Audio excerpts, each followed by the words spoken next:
Hi, Paul. Sorry to be late. It's okay. Nice to see you again. Thank you. Maybe I should say ciao, Paolo. Yes, You're well, I didn't learn much Italian. No? No. But you're in love with Italy, aren't you?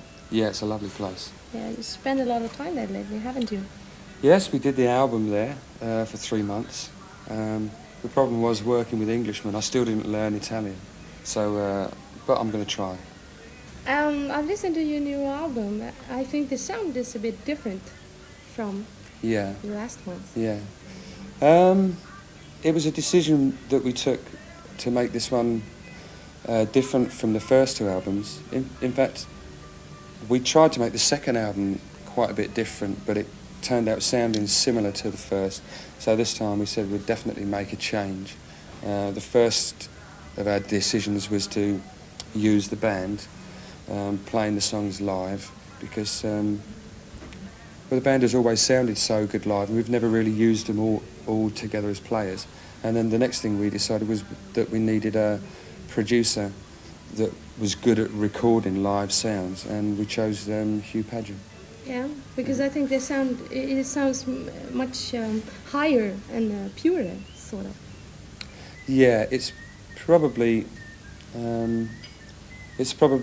because it breathes a little bit more, because everybody's playing together. Whereas on the first 2 albums, I'd get together with the keyboard player and the producer, and we'd sit around and we'd arrange all the tracks with drum machines and keyboards first, and then the musicians came in afterwards.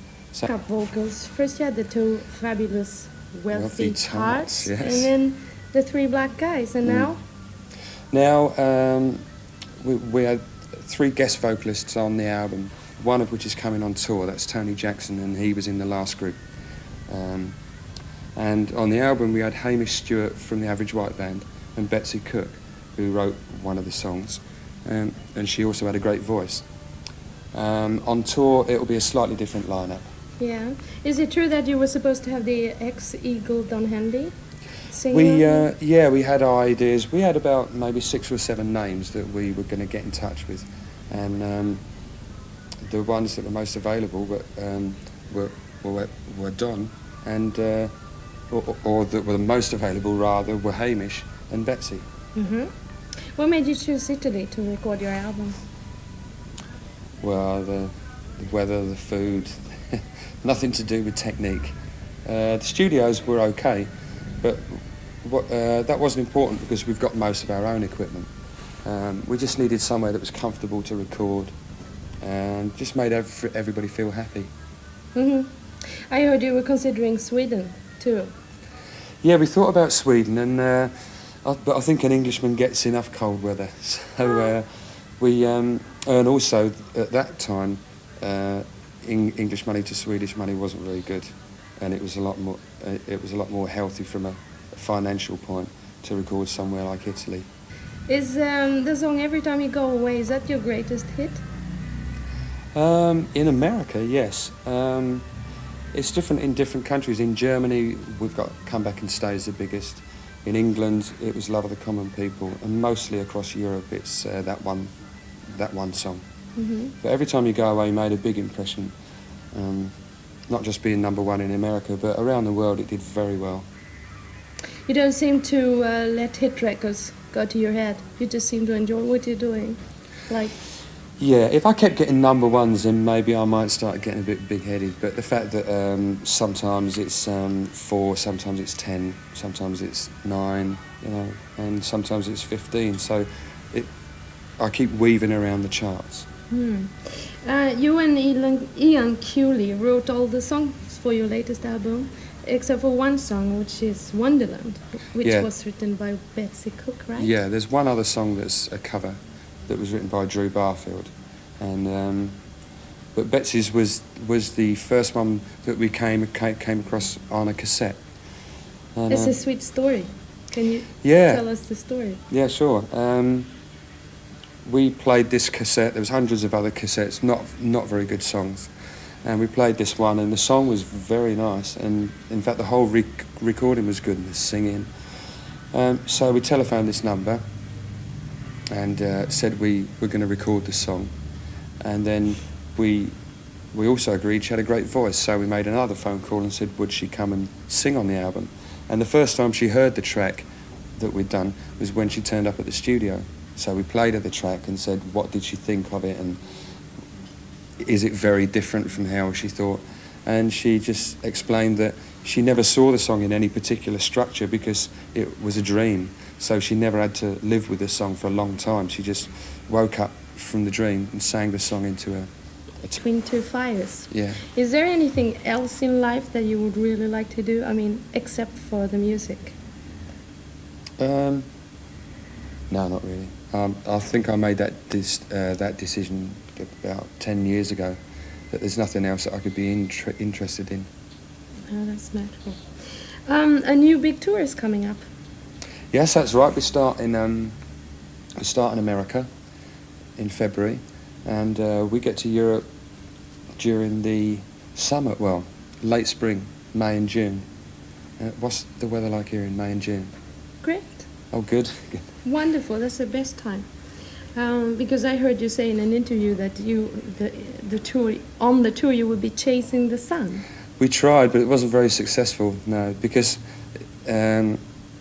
it's very difficult to plan a whole tour, and some countries we couldn't get to in time. So once again, we're in Japan when the weather's cold, which is a shame. But at least we're catching the summer in Scandinavia and Germany and England, which will be nice. So we expect to see you in May and June. May I'm and not June. too sure. I'm not sure exactly, but it's around that time. Great. Your song, Wherever I Lay My Hat, That's My Home. You seem to have put your hat in a suitcase. Didn't you ever Definitely. get sick of traveling? No, I still find it exciting. I didn't think I was a traveller, but I've been doing it for so long now that if I stay in one place too long, then I get restless and have to go off again. So I quite enjoy it. It never gets boring. No? No.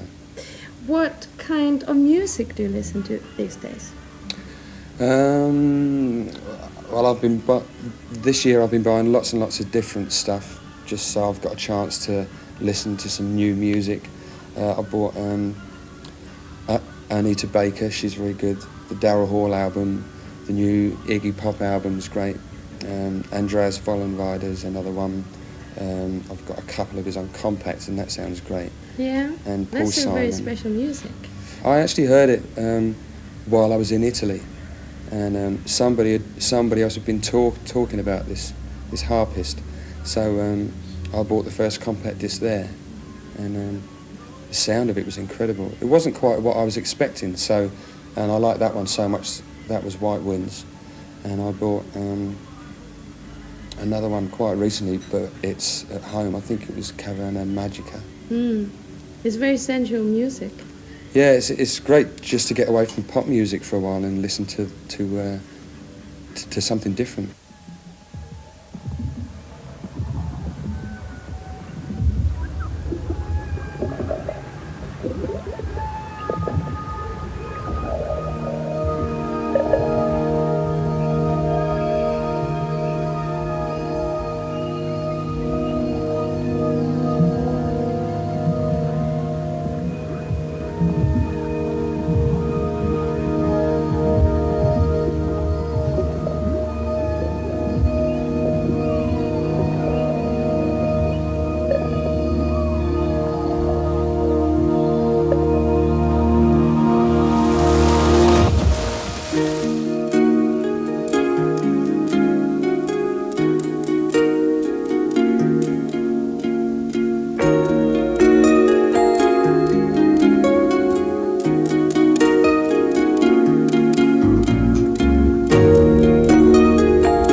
Are you a typical Capricorn? In some ways, yeah. I'm a. Some people say that a rising sign is very, very important, and my rising sign is Pisces. But I think I'm quite a typical Capricorn. Yes. How is that? Shortly. Shortly, they seem very planned. They kind of know what they want. They kind of they decide what they want, and then they keep working for it until they achieve that aim. And what else? They can be quite quiet, and some of them are shy. But the most famous Capricorns are Elvis Presley, David Bowie, and Rod Stewart. So they're all quite prominent in the music business. Yeah. I know you don't like the idea of having an image, but you do have a natural one, the real nice guy with a velvet voice. Do you have any black sides? I mean, are you nasty in the morning before you get your coffee? Oh, very, yeah. I generally can't speak to anybody until I've eaten. And I just don't say very much in the mornings. Do you break a lot of hearts? Do I? Well, probably if I speak to him in the morning, yes. What's your favorite color? I think it's blue. And your favorite food? Favorite food, that's too varied to say, but I suppose now... Spaghetti. It's Italian, yeah, it's pasta. Yeah. Pasta. What are you dreaming about right now? Dreaming about? Yeah. Do you have any dreams? I tried to start writing dreams down, but frequently I forget to do that. I can't really think of what my dreams are. My dreams have been quite real recently, though. And so they're so close to true life that I can't remember if they actually happened or not. Would you like to say something to your loving fans in Sweden? I'm looking forward to seeing you in May and June. I hope the weather's nice so I don't have to bring a big coat.